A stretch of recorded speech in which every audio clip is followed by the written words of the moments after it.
अब हम पहले देख लेते हैं व्यंजनों की प्रकार या भेद। सबसे पहला भेद था उच्चारण के आधार पर। तो उच्चारण के आधार पर हम देख लेते हैं कितने प्रकार के होते हैं, कौन कौन से होते हैं। तो पहला हमारा था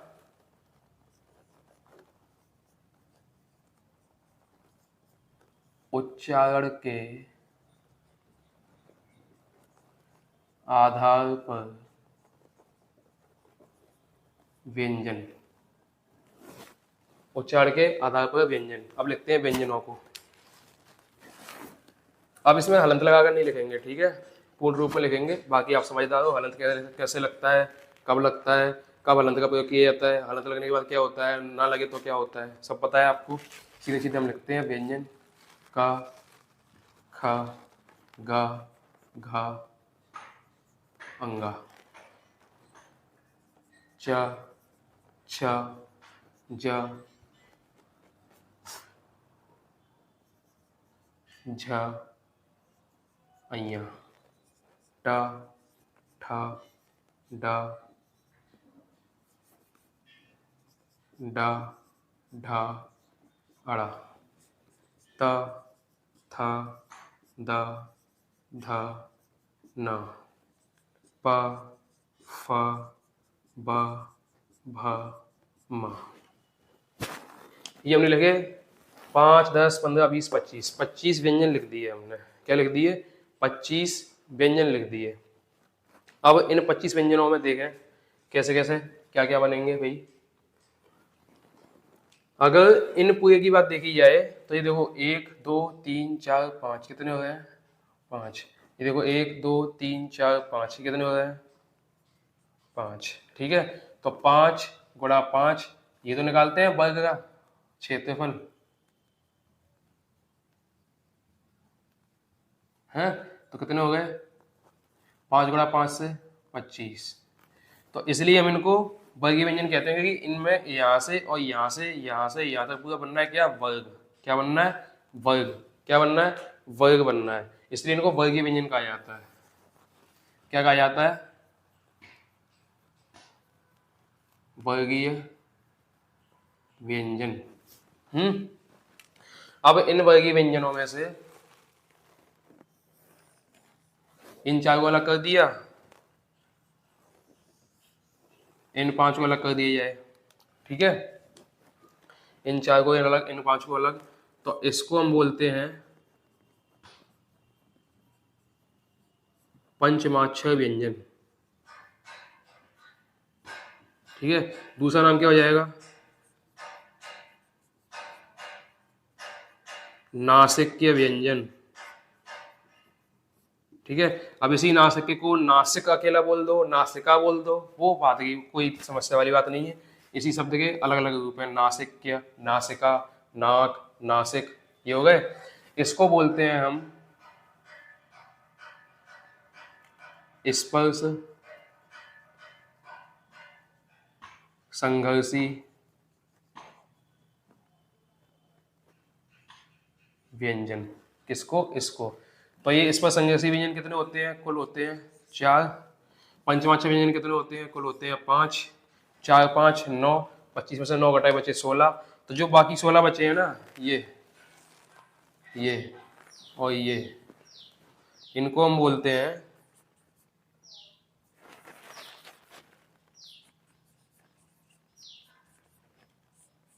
स्पर्शी व्यंजन। क्या बोलते हैं? इनको हम बोलते हैं स्पर्शी व्यंजन। स्पर्शी व्यंजन कितने होते हैं? 16 होते हैं। ठीक है, उच्चारण के आधार पर देख रहे हैं। सबसे पहले हमने क्या देख लिया? स्पर्शी या संघर्षी व्यंजन, सॉरी स्पर्शी या वर्गीय व्यंजन। ये उच्चारण के आधार पर हो गए। तो हमने बढ़ के क्रम देखे थे। व्यंजन का क्रम देखा था। पहला क्रम था वर्गीय या स्पर्शीय व्यंजन, और ये हमने कितने पढ़े थे? 16 पढ़े थे। तो ये देखो, ये इसी स्पर्शी व्यंजन को वर्गीय व्यंजन भी कह देते हैं, या वर्गीय व्यंजन। ठीक है। अब आप देखोगे कि थोड़ी देर पहले सर आपने बोला था कि ये साय के साय वर्गीय व्यंजन है, जैसे यहाँ पे लिखा है ये साय के साय वर्गीय व्यंजन है। तो बात अगर प्रश्न की आती है, जब प्रश्न पूछा जाता है और प्रश्न बोलता है, क्या बोलता है कि भाई हमारा प्रश्न है कि कुल वर्गीय व्यंजन कितने हैं और मूल वर्गीय व्यंजन कितने हैं। तो यहाँ पर कुल में आते हैं 25, मूल में आते हैं 16, वो भी अच्छी बात है। कुल में आते हैं 25 और मूल में आते हैं 16। फिर आते हैं स्पर्श संघर्षी व्यंजन। इनके लिए क्या होता है, इनके लिए थोड़ा ज्यादा कोशिश करनी पड़ती है। इनको बोलने के लिए थोड़ी ज्यादा आवाज घिसते हुए निकलती है, घिसती हुई लिखा है ना। स्पर्श स्पर्श करेगी और संघर्ष भी करेगी निकलने के लिए, इसलिए स्पर्श संघर्षी व्यंजन है। च छ ज, बोलो आप च छ झ, जीव टच होती है, देखो बोल के च छ ज छ, क्योंकि टा ठा, तो जो जीव टच हो रही थी यहाँ पे वो किससे हो रही थी, हमारे दांतों से। यहाँ पे टच हो रही है मूर्धा से, जीव का ऊपर की छत, उस छत को बोलते हैं मूर्धा। ठीक है, ये किससे हो रही है, मूर्धा से टच हो रही है। तो इस प्रकार से देख लेते हैं कि भाई ये वाले 4 और ये 12, ये 16 प्रकार के व्यंजन होते हैं। तो स्पर्शी व्यंजन बोल दो या वर्गीय व्यंजन बोल दो। ये 4 की बात आती है, ये 4 को बोला जाता है स्पर्श संघर्षी व्यंजन बोला जाता है। इन 5 की बात आती है तो इनको पंचमाक्षर व्यंजन या नासिक के व्यंजन बोला जाता है। इस प्रकार से आपके ये 25 व्यंजनों के भेद हो जाते हैं अलग अलग प्रकार के। ठीक है, इतना हो गया। वर्गीय व्यंजन कुल कितने, 25। ठीक है, इनको वर्ग बोला जाता है। ये तो ठीक है, वर्गीय व्यंजन। अब इनका जैसा नाम वर्गीय व्यंजन रखा गया तो इनके वर्ग भी तो होंगे, वर्ग के नाम। क्या क्या नाम होते हैं वर्ग के, एक होता है का वर्ग, एक होता है चा वर्ग, एक होता है टा वर्ग,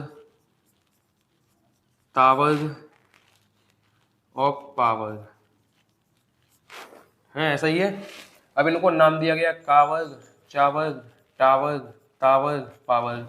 जब इनको वर्गों के नाम दिए जाते हैं तो इस वर्ग में कितने होंगे, का वर्ग में 5 होंगे। कौन कौन से, का, खा, गा, घा, अंगा, च, छ, जा, झा, अइया, टा, ठा, डा, ढा, ड़ा, ता, था, दा, धा, ना, पा, फा, बा, भा, मा। इस प्रकार से देखो 5 व्यंजन ये हो गए, 5 ये हो गए, 5 ये हो गए, 5 ये हो गए, 5 ये हो गए, और कुल कितने हो गए, 25। अगर 25 व्यंजन ये हो गए तो किस नाम से, वर्ग के नाम से तो है, तो ये वर्ग ही तो है, इसलिए वर्गीय व्यंजन हो जाते हैं कुल 25। अगर मूल वर्गीय व्यंजन पूछ लिया तो मूल, क्योंकि देखो वर्ग कैसे बनना है, 4 कैसे, 1 2 3 4, 4 ऐसे में और 4 ऐसे में, फिर 4 ऐसे में, फिर 4 ऐसे में, तो वर्ग बन गया। तो इसलिए इनको भी वर्गीय व्यंजन बोला जाता है। और 5 का देखिए तो 5 देखो ऐसे है, 5 ऐसे, 5 ऐसे, 5 ऐसे, 5, इसलिए इन सभी को भी वर्गीय व्यंजन बोला जाता है। थोड़ा सा अंतर है, कुल वर्गीय व्यंजन 25 है, मूल वर्गीय व्यंजन 16 है, स्पर्श संघर्षी व्यंजन 4 है, चा छा जा झा, और ये 5 के 5 नासिक व्यंजन है। इसको पंचमाक्षर बोलते हैं। पंचमाक्षर क्यों बोलते हैं, पहला अक्षर, दूसरा अक्षर, तीसरा अक्षर, चौथा अक्षर, ये 5वां अक्षर। ठीक है, जब हम आगे पढ़ेंगे तो इनको ऐसे ही पहला दूसरा के नाम से जाना जाएगा। ये पहला, दूसरा, तीसरा, चौथा, ये 5वां। तो इनको नंबर भी दे दिए जाएंगे भाई, प्रथम अक्षर, द्वितीय अक्षर, तृतीय अक्षर, चतुर्थ अक्षर, पंचम अक्षर। हो गया, प्रथम, द्वितीय, तृतीय, चतुर्थ, पंचम। प्रथम में ये सारे पहले पहले वाले, द्वितीय में ये सारे दूसरे दूसरे वाले, तृतीय में ये सारे तीसरे तीसरे वाले, चतुर्थ में ये सारे चौथे चौथे वाले, और पंचम में ये सारे पांचवे पांचवे वाले। समझ आ गई बात। अब इन्हीं 5 पंचमाक्षर को हम अनुस्वार के जैसे इस्तेमाल कर लेते हैं। अनुस्वार की भांति प्रयोग होता है। इन सभी पंचमाक्षर व्यंजनों का उपयोग कैसा होता है? अनुस्वार की भांति। अनुस्वार में क्या होता था? हम अनुस्वार कैसे पढ़ रहे थे? अंग, छोटे यहाँ पे बिंदी, देखा था, वही तो अनुस्वार था। तो इन सभी को भी बिंदी लगाकर ही प्रयोग किया जाएगा और इसका कोई उपयोग ही नहीं है पूरे व्यंजन में, पूरी हिंदी भाषा में इनका उपयोग अनुस्वार के जैसा होगा। मतलब जब इनको लिखना हो तो केवल बिंदी का उपयोग कर लो, काम हो जाएगा आपका। कैसा उपयोग कर लो? केवल बिंदी का उपयोग कर लो और बिंदी के उपयोग के साथ ही इनको हम लिख सकते हैं, ठीक है। वैसा इनका कोई स्पेशल उपयोग तो है नहीं। और जब स्पेशल उपयोग होगा ना, मतलब बिंदी का उपयोग कहानी होगा, कब आधा माँ होगा, कब आधा ना होगा, कब आधा ड़ा होगा, कब इसमें से इसको खड़ी बाई को हटा देंगे, कब इसके नीचे हलंत लगा देंगे, तो वो तरीका अलग है चीज को सीखने का। लेकिन यहाँ पर देखा जाए पंचमाक्षर को देखा जाएगा किसकी भांति? अनुस्वार की भांति। तो अनुस्वार का तरीका अलग है लिखने का और बिना अनुस्वार के आधा आधा करके लिखने का तरीका अलग है, ठीक है। दोनों प्रकार से लिख देते हैं। तो आधा आधा लिखा जाएगा तो पंचमाक्षर बोल दिया जाएगा और जब बिंदी लगा के लिखा जाएगा तो अनुस्वार बोल दिया जाएगा। समझ गए बातों को? समझ गए बातों को? ध्यान रखना भाई। पूछा जाए स्पर्श संघर्षी व्यंजन कितने होते हैं? तो स्पर्श संघर्षी व्यंजन 4 होते हैं। स्पर्श संघर्षी व्यंजन कौन कौन से होते हैं? तो चा, छा, जा, झा, च, छ, ज, झ, ये स्पर्श संघर्षी व्यंजन होते हैं। तो बताओ भाई कि पंचमाक्षर व्यंजन कौन कौन से होते हैं, कितने कितने होते हैं? तो पंचमाक्षर 5 होते हैं। कौन कौन से होते हैं? तो अंगा, अइया, अड़ा, ना और मा। पूछा जाए कि कुल वर्गीय व्यंजन कितने हैं? तो 25 है। तो मूल वर्गीय व्यंजन कितने हैं? तो 16 है। कौन कौन से? क, ख, ग, घ, ट, ठ, ड, ढ, त, थ, द, ध, प, फ, ब, भ। 16 वर्गीय या स्पर्शी व्यंजन होते हैं, ठीक है। ये स्पर्श संघर्षी व्यंजन होते हैं। अब कुछ व्यंजन होंगे जो केवल संघर्षी होंगे, कुछ व्यंजन होंगे जो केवल संघर्षीय होंगे। कुछ व्यंजन होंगे जो संघर्षहीन होंगे, जिनमें संघर्ष ही नहीं है, संघर्ष लगाना ही नहीं पड़ेगा। कुछ होंगे ना संघर्ष बहुत ज्यादा लगाना पड़ेगा। समझ आ गई बात इतनी? तो आज के लिए इतना ही छोड़ते हैं। आगे हम देखेंगे कि इसके आगे कौन कौन से व्यंजन किस किस प्रकार से होंगे और इनके प्रकार या भेद कौन कौन से होंगे, ठीक है। तो तब तक के लिए करना क्या है आपको? चैनल को करना है सब्सक्राइब, वीडियो करना है लाइक और इसी वीडियो को अपने साथियों के साथ करना है शेयर, ताकि वो लोग भी अच्छे सीख सकें और मुझे भी कुछ लाभ मिल सके उन चीज़ों का। तो अगर आपको ये वीडियो अच्छी लगती है, मुझे पढ़ाना अच्छा लगता है, समझ में आता है, तो मुझे जरूर से ज़्यादा, मुझे जितना हो सके उतना ज़्यादा सपोर्ट करना, ताकि मैं आगे बढ़ सकूँ और अपने कंटेंट में और क्वालिटी में, स्पेशली क्वालिटी में ज़्यादा दम लेकर आ सकूँ। मतलब अच्छी से अच्छी क्वालिटी आपको प्रोवाइड कर सकूँ। अभी क्या है, मोबाइल से बनाता हूँ तो क्वालिटी उतनी अच्छी नहीं आती है। तो अगर सपोर्ट रहेगा और इनकम बनती है तो भाई क्वालिटी को हम खींचेंगे, क्वालिटी को ज़्यादा अच्छा करने की कोशिश करेंगे, ठीक है।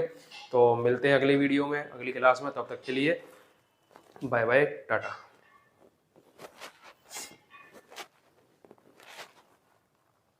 वालों को करने के लिए देखिए, एक तो बेसिक ट्रिक है, एक तो लाइक और शेयर ठोक दीजिए, महाकाल का दबा के लाइक और शेयर ठोक दीजिए।